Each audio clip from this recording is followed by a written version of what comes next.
2 రోజుల కిందట మొదలైన గాంధారి కిల్లా మైసమ్మ జాతర చివరి రోజు నేడు వైభవంగా జరిగింది. చెన్నూరు ఎమ్మెల్యే గడ్డం వివేక్ వెంకటస్వామి అమ్మవారిని దర్శించుకుని మొక్కులు చెల్లించుకున్నారు. ఆదివాసీ నాయక్ పోడు వంశస్థుల కులదైవమైన మైసమ్మ తల్లిని దర్శించుకోవడానికి మంచిర్యాల జిల్లా ప్రజలే కాకుండా పక్క రాష్ట్రాలైన ఆంధ్రప్రదేశ్, మహారాష్ట్ర, ఛత్తీస్గఢ్ నుండి పెద్ద ఎత్తున ఆదివాసీ గిరిజనులు మైసమ్మ తల్లిని దర్శించుకున్నారు. కిల్లా క్రింద ఏర్పాటు చేసిన ప్రజా దర్బార్లో ప్రముఖులు హాజరై గాంధారి కిల్లా విశిష్టతని వివరించారు. దాదాపు 700 సంవత్సరాల క్రిందట కాకతీయుల కాలం నాటి సామంతరాజులు పరిపాలించిన కిల్లా ప్రత్యేకతని ప్రజలకి క్లుప్తంగా తెలిపారు. ఎంతో ప్రత్యేకత కలిగిన కిల్లాని పర్యాటక ప్రాంతంగా అభివృద్ధి చేయడానికి కృషి చేస్తానని హామీ ఇచ్చారు ఎమ్మెల్యే వివేక్. దూర ప్రాంతాల నుండి వచ్చిన భక్తులు అమ్మవారిని దర్శించుకొని అక్కడే వంట వార్పు చేసుకుని కుటుంబంతో ఆనందంగా గడిపారు. జాతరలో ఎలాంటి అవాంఛనీయ సంఘటనలు చోటు చేసుకోకుండా పట్టణ ఎస్ఐ రాజశేఖర్ ఆధ్వర్యంలో గట్టి బందోబస్తును ఏర్పాటు చేశారు. అలాగే ఆరోగ్యపరమైన సమస్యలు తలెత్తితే అత్యవసర వైద్యం అందించడానికి ప్రత్యేక వైద్య శిబిరం కూడా అందుబాటులో ఉంచారు అధికారులు. ఆర్డీఓ శ్రీనివాసులు, స్థానిక మాజీ ప్రజాప్రతినిధులు పొలం సత్యం, పారిపల్లి తిరుపతి, రెవెన్యూ సిబ్బంది, పోలీస్ సిబ్బంది జాతరలో పాల్గొని అన్ని సౌకర్యాలను కల్పించారు.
మీరందరూ కూడా రాష్ట్ర ప్రభుత్వానికి రిప్రజెంటేషన్ చేయాలి. మీరు ఇక్కడ కూర్చొని మీటింగ్ లాగా కూర్చొని అక్కడ ఎవరైనా ఇచ్చిందా రిప్రజెంటేషన్? ఇప్పటివరకు సుప్రీంకోర్టు డిసిషన్ 1వ తారీఖు అయింది, ఇక్కడ గడపడే లేదు.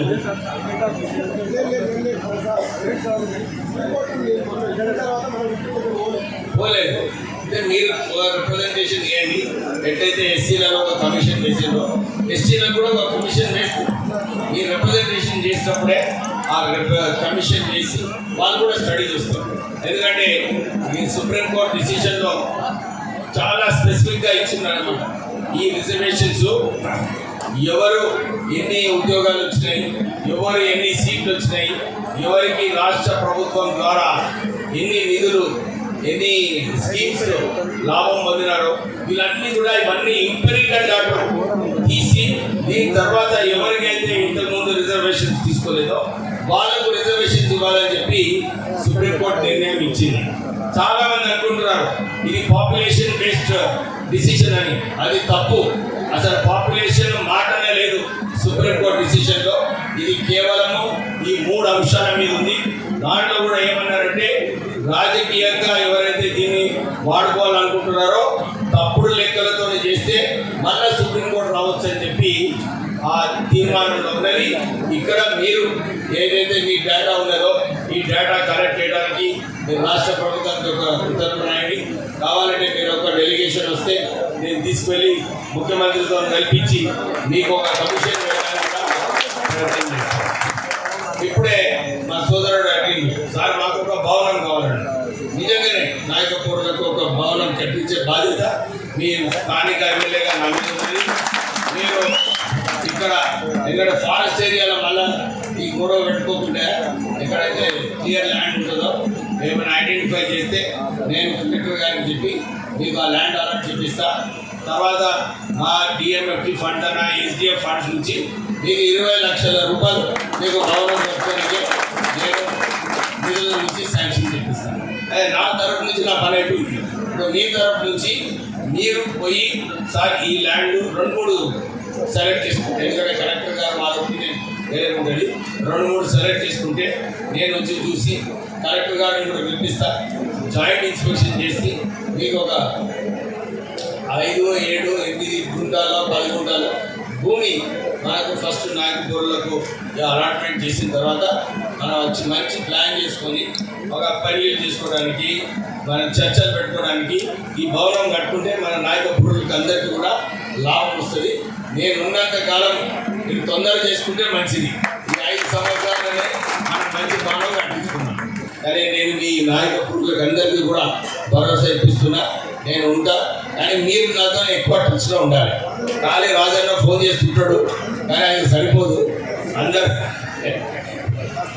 ఇంకో విషయము, మన మందమరి మున్సిపాలిటీలో ఎలక్షన్స్ కావాలన్నట్టు ఇప్పుడు హైకోర్టులో ఒక పిటిషన్ ఇస్తున్నారు ఎలక్షన్స్ కండక్ట్ చేయాలని చెప్పి. నేను కూడా కలెక్టర్ గారితో మాట్లాడి ఇదే చెప్పినాను. సుప్రీంకోర్టు ఏదైతే తీర్మానం ఇచ్చిందో 50% కార్పొరేటర్ పోస్ట్ అన్ని కూడా ట్రైబల్స్కి అలొకేట్ చేయాలి, రిజర్వేషన్ పెట్టాలి. దాంతోపాటు చైర్మన్షిప్ పోస్ట్ కూడా ట్రైబల్కి రిజర్వేషన్ పెట్టాలని చెప్పి సుప్రీంకోర్టు తీర్మానం ఇచ్చింది.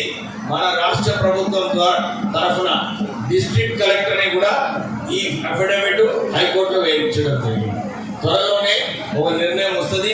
దాని ప్రకారంగా నేను ఎలక్షన్ టైంలో నేను మాట ఇచ్చిన మందమరి మున్సిపాలిటీలో మనం ఎలక్షన్స్ కండక్ట్ చేస్తున్నామని చెప్పి ఈ లీగల్ ప్రాసెస్, ఎందుకంటే ఎవరున్నా కానీ ఈ లీగల్ ప్రాసెస్ పోవాల్సి వస్తుంది. ఈ లీగల్ ప్రాసెస్ అయిన తర్వాత త్వరలోనే అంటే టైం అవుతుంది. అందరు కూడా మళ్ళీ త్వరలోనే ఎమ్మెల్యే సామాన్ మళ్ళీ సోషల్ మీడియాలో ఏదో ఒకటి పెట్టి టూలింగ్ తీస్తారు. అరే చెప్పిన సార్ ఏమైందని. ఎందుకంటే నేను గెలిచిన తర్వాత 5 సంవత్సరాలు ఉన్నాయి నాకు. ఏదైతే హామీలు ఇచ్చినో అన్నీ పూర్తి చేయండి. మీ అందరూ తెలుసు, మన గైదాన్పల్లిలో, చెన్నూరు, మందమరిలో అన్ని చోట్ల కూడా సుమారు 100 కోట్ల రూపాయల నుంచి నిధులు పెట్టడం జరిగింది. దాంతోపాటు డ్రింకింగ్ వాటర్ సప్లై కోసం కూడా 100 కోట్ల రూపాయలు, మన గైదాన్పల్లిలో 40 కోట్ల రూపాయలు మన ప్రజలకు ఉపయోగపడేలాగా పెట్టడం జరిగింది. నేబర్స్కి, మన ప్రజలకు అందరికీ కూడా మళ్ళొకసారి జై ఆదివాసీ చెప్తూ